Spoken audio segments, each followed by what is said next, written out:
मुल्क 16 एयरपोर्ट्स एक साथ इफ्तिताह कर रहा है। हमने अपनी एयरपोर्ट, अपनी जो है बंदरगाह है वो भी गिरवी रख दी। अगर पीआईए की बात करें, उस तरफ इंडिया की एयर इंडिया की बात करें, उन्होंने 470 प्लेन का ऑर्डर दिया अमेरिकन कंपनी को और सबसे बड़ा ऑर्डर है। दूसरी दफा 15 एयरपोर्ट वहां पे खोल दिए। इसके साथ साथ उनका ये कहना है कि हमने इसको ना एक ऐसा हब बनाना है कि दुनिया की एयरवेज यहाँ पर स्टे करे, आगे फिर निकले। और हमारे कैपिटल सिटी इस्लामाबाद में एयरपोर्ट नहीं है। कोई समझ में नहीं आ रहा कि पाकिस्तान का क्या बनेगा। आपको क्या लगता है वो क्यों आज हमसे तरक्की करके हम लोन्स मांगते रह गए? पता नहीं कहाँ पे कोई कमी रह जाती है जिसकी वजह से ये सिलसिला हो रहा है, लोन पे लोन, लोन पे लोन। एक तरफ तो बिल एंड मेलिंडा गेट्स से हम ये सर्विसेज लेना चाहते हैं, इससे पहले वो पोलियो के कतरे पिलाने में पाकिस्तान को मदद कर रहे हैं, और दूसरी तरफ भारत के वजीर आजम नरेंद्र मोदी 16 एयरपोर्ट प्रोजेक्ट्स का इफ्तिताह कर रहे हैं। मोदी जी जो हैं वो आज तकरीबन 15 के करीब बताया जा रहा है कि एयरपोर्ट्स प्रोजेक्ट्स हैं उसको इनॉग्रेट करेंगे। जी हाँ, 15 नए एयरपोर्ट्स। अब वो 250 प्लेन्स ले रहे हैं फ्रॉम एयरबस, 220 वो बोइंग से ले रहे हैं। यार एक ही कंपनी 500 जहाज खरीद रही है जो कि $70 बिलियन के हैं, $70 बिलियन, और वो क्या करना चाह रहे हैं? नमस्कार दोस्तों, जय हिंद।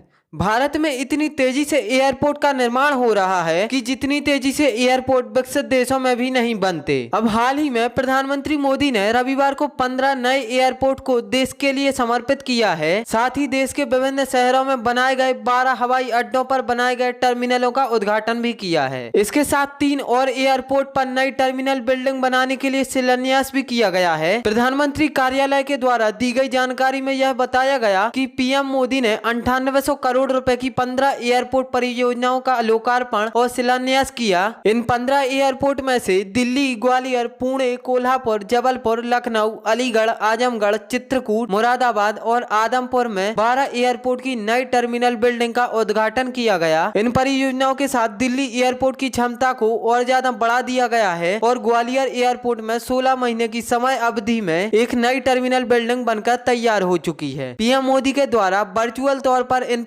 योजनाओं का लोकार्पण और शिलान्यास किया गया है। और भारत में इतनी तेजी से एयरपोर्ट बनते देख पाकिस्तानी मीडिया भी इसी सोच में पड़ी है कि इतनी तेजी से तो हमारे यहाँ बस स्टैंड भी नहीं बनते जितनी तेजी से भारत एयरपोर्ट बना रहा है। अगर पीआईए की बात करें, उस तरफ इंडिया की एयर इंडिया की बात करें, उन्होंने 470 प्लेन का ऑर्डर दिया अमेरिकन कंपनी को और सबसे बड़ा ऑर्डर है। दूसरी दफा 15 एयरपोर्ट वहां पे खोल दिए। इसके साथ साथ उनका ये कहना है कि हमने इसको ना एक ऐसा हब बनाना है कि दुनिया की एयरवेज यहाँ पर स्टे करे, आगे फिर निकले। और हमारे कैपिटल सिटी इस्लामाबाद में एयरपोर्ट नहीं है। अब आप मुझे ये बताएं कि मुकेश अंबानी साहब ने मार्क जुकरबर्ग, बिल गेट्स को दावत दी और वो आए भी हैं। पाकिस्तान में इस लेवल का कोई ऐसा पाकिस्तान में किसी के पास इनकम आ जाए, पहली तो बात है कि पाकिस्तान में कमाने का गुर क्या है।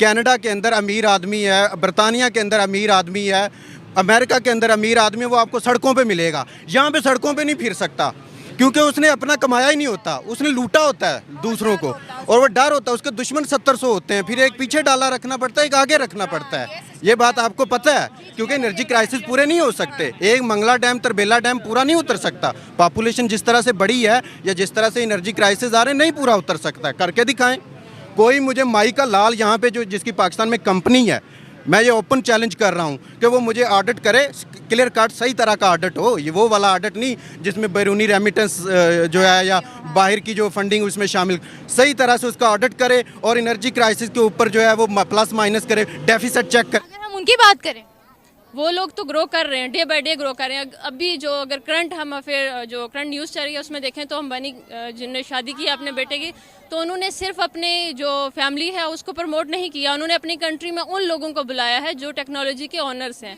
तो ऐसे ही मुल्क आए हैं, मौजूद है वहाँ पर, बिल्कुल ऐसा ही है। और उनकी सॉफ्ट पावर देखी है, ऐसा ही है, तो तभी तो उनका मुल्क ग्रो कर रहा है और हम नहीं कर रहे। वहाँ बिल गेट्स, मार्क ज़करबर्ग, बड़ी बड़ी पर्सनालिटीज, रिहाना जैसी बड़ी बड़ी पर्सनालिटीज वहाँ पर मौजूद है। यहाँ पर कोई आना पसंद नहीं करता।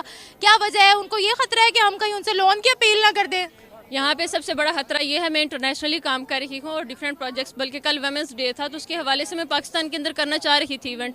यहाँ पे सिक्योरिटी का इतना बड़ा इशू है कि मैं टूरिज्म भी करती हूँ, यहाँ लोग टूरिस्ट पहले आते थे लेकिन अभी इतने इश्यूज हो चुके हैं कि टूरिस्ट भी नहीं आता। तो ये सारी चीज़ें हमें पहले अपनी सिक्योरिटी क्लियर करनी होगी, अपना इमेज बिल्ड करना होगा। हम अभी कहीं ना तो गवर्नमेंट मुंह निकाल सकती है और ना ही अवाम। जहाँ भी जाए हमें चोर और के लक़ब से पुकारा जाता है। तो इस सिचुएशन में जिस तरह की हम तरबियत कर चुके हैं अपनी यूथ की, हम तो कहीं पे भी नहीं निकल सकते। सबसे ज़्यादा ज़रूरी है कि हमें अपना इमेज बिल्ड करने के लिए हर बंदे को ये सोचना होगा कि मेरे पास जो कुर्सी है, जो ओहदा है, जो मुकाम है, सेशन इकट्ठी करनी। अब एक तरफ तो बिल एंड मेलिंडा गेट्स से हम ये सर्विसेज लेना चाहते हैं, इससे पहले वो पोलियो के कतरे पिलाने में पाकिस्तान को मदद कर रहे हैं, और दूसरी तरफ भारत के वज़ीर आज़म नरेंद्र मोदी 16 एयरपोर्ट प्रोजेक्ट्स का इफ्तिताह कर रहे हैं। और ये वही बिल गेट्स हैं जो अभी हाल ही में जमुनागढ़ में आए हुए थे, उधर अंबानी, उसकी मुकेश अंबानी की बेटे की शादी में। सो अब आप इमेजिन कर लें कि एक तरफ मुकेश अंबानी जो है कि वो गेस्ट हैं और वो भारत में आए हुए हैं। भारत के वज़ीर आज़म को पता ही नहीं है कि वो आए हुए हैं, यहाँ इतने लोग आए हुए हैं, तो सो व्हाट, क्या फ़र्क पड़ता है इन चीज़ों से। एक क्वेश्चन है ना कि क्या फ़र्क पड़ता है यार इन चीज़ों से, आए हैं तो आए हुए हैं, हम क्या करें। लेकिन पाकिस्तान के अंदर मसला ये है कि टैक्स पेयर्स जो हैं, एक्टिव टैक्स पेयर्स कम हो गए हैं। अब 3.4 मिलियन टैक्स पेयर्स हैं पाकिस्तान के अंदर, 3.4 मिलियन। 34 लाख बंदा चला रहा है किसको? 25 करोड़ लोगों को। 34 लाख बंदा, सिर्फ 34 lakh. 3.4 million people are paying tax और उससे 25 करोड़ लोग चल रहे हैं। तो मुल्क ने कैसे चलना है? अब ये जो क्वेश्चन है कि हम जो है एक तरफ हम IMF के पास जा रहे हैं टैक्सेस कर लेने के लिए। मैं इस चीज़ को देखें, थोड़ा अर्सा पहले आपने देखा होगा कि इंडिया जो है उसने सैकड़ों बल्कि तकरीबन 2000 के करीब जो है वो ऑर्डर किया था जहाज़ों का। इंडिया के अंदर जो जिसे कहते हैं ना एविएशन मार्केट, इंडिया की एक्सपैंड कर रही है। और दो दुनिया के जो बड़े लार्जेस्ट प्लेन मेकर्स हैं, Boeing and Airbus, Boeing America में और एयरबस यूरोप में, दोनों ही बड़े बेनिफिशियरी हैं। यही वजह है कि सबको पता है कि इंडिया मार्केट है, कोई बंदा इंडिया के आगे बोलता नहीं है।